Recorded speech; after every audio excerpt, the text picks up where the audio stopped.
I'm Mac. I'm Shawn. Oh, you guys. My God. I got to tell you, I'm that kid that has to look at a book and basically hold on to it, and then you turn it over and look at the back, and I feel like that you guys grew up watching Batman episodes because it's like the first cat in space and the soup of doom. Meanwhile, then you talk about poison soup. I mean, you had me giggling like a child just on the back cover. Oh, I love hearing that. It's true. You know, that narrator voice you just did, and that was a very impressive narrator voice there, Arrow. I try to do one. It's not nearly as good. That spirit of that narration, that action, that excitement, that is exactly what we're going for in these books. Well, and it's what I feel when I go from picture to picture. Maybe I was the weird kid that always wanted to have pictures in the books that he read. This right here, when you do an action graphic like this, not only do I get the pictures, but I'll read the paragraph, look at the picture, go back to the paragraph, and I really jump into the storyline. Well, I think you've been proved right. That so many kids these days love reading graphic novels and illustrated fiction.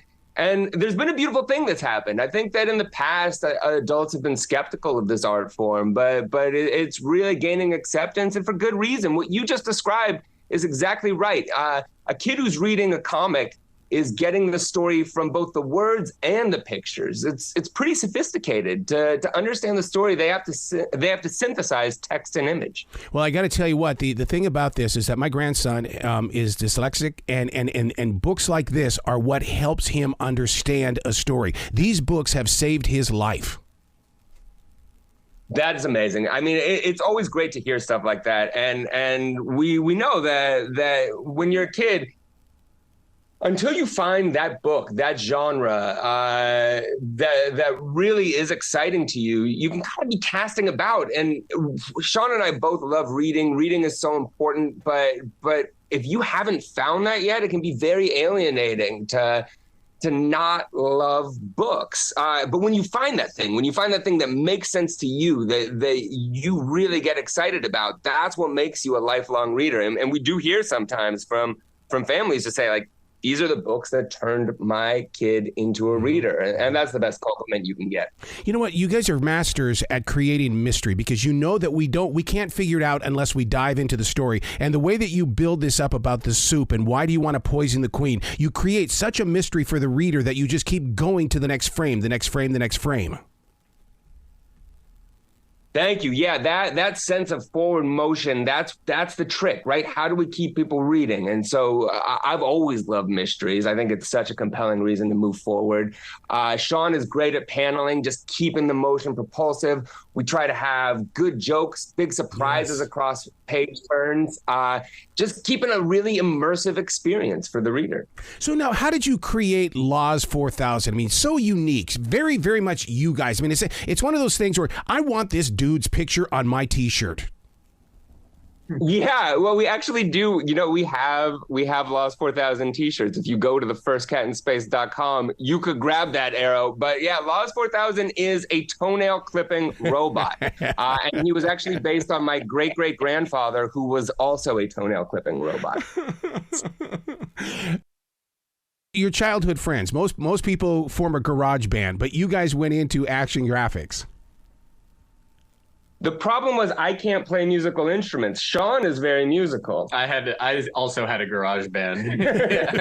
That's why when you crack this book open, you'll get to pages that say, go to the firstcatinspace.com and hear the song that the characters are singing on this page. Most books don't have songs in them. These ones do. I always love it when a book does have a song in it, but then you always know, like, you're wondering, like, what is the tune of this song? How would I sing it? Is it all, you just end up kind of singing everything to row, row, row your boat. But we have fully orchestrated music here that just, you can listen to for free, and you can know what our characters are singing along to. Yeah, the album Soup of Doom, the album drops tomorrow, as well as the book, as well as the audiobook, which has songs in it. We're talking about a 360-degree multimedia experience, Arrow. But you know what, though? But you're right about that. And that's one of the reasons why I created the iHeartRadio channel, View from the Writing Instrument, because we can pick up any book and read it, but until we hear your voice and we hear your inflection and your laughter, okay, now you've given me another reason to start this book all over again, because I got to hear from you.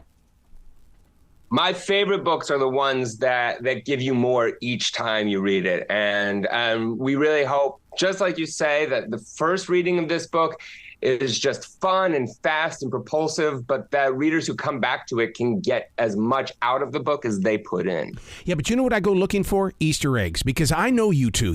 I know you planted things in this that we're going to get it on the second and third read. Mm-hmm. That's right. Yeah, definitely. Yeah, there's a full spread page in there where the characters are flying past a huge full moon, which parents will probably recognize as a frame from E.T.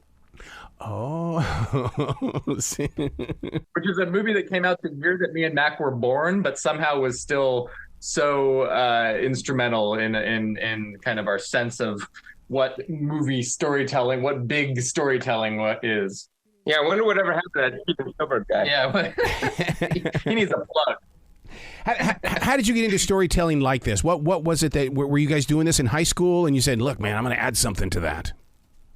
It's funny. Yeah, Shawn and I have always made stuff together. So in high school, we would write songs and make up stories. And we would just sometimes put a cassette in and just record a conversation between the two of us for an hour. If you think about it, we really invented the podcast.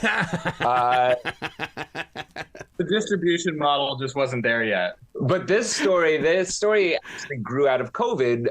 It was a COVID project. Every Saturday morning at the beginning of lockdown, when schools were canceled, Shawn and I, to sort of commemorate the weekend for kids who had lost the week, we would tell one installment of a 12-part science fiction epic called The First Cat in Space Ate Pizza.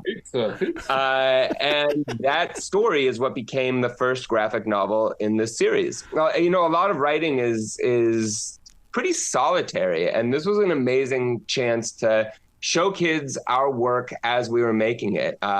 As soon as we finished a chapter, we would put it up online, share it with kids, get their feedback, and it really incentivized us to make this story as funny and as exciting as possible. It's, that's the way that novels used to be written in the 19th century, just serialized. It's why you get these amazing cliffhangers and compelling stories.